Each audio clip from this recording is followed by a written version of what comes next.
Et au dernier moment, ils ont fait machine arrière, ils ont dit non.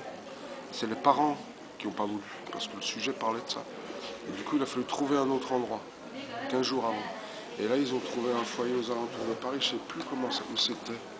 Dans une cinquantaine de kilomètres de Paris vers l'est, enfin sud-est. Je ne sais plus comment ça s'appelait. Ce foyer était formidable, parce que là, les infirmières et les personnes accompagnantes dans le foyer aidaient les personnes à la sexualité.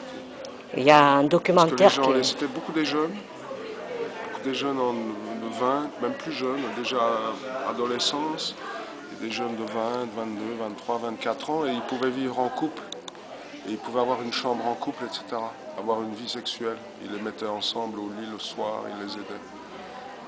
C'était assez rare en France, ils me disaient. Et donc on a tourné là. Et même les personnes responsables à l'intérieur du foyer,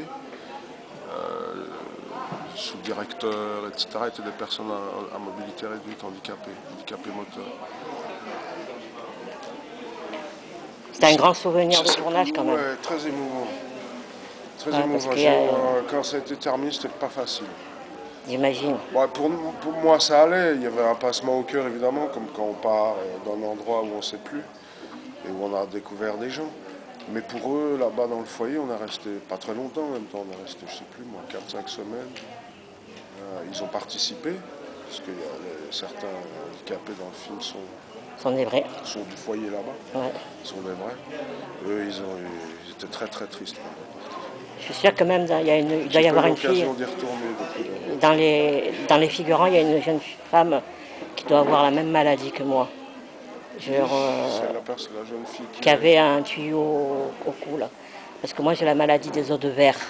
Ah oui. Et, et Oui, il me semble qu'elle avait la même maladie que moi parce on a souvent des stigmates.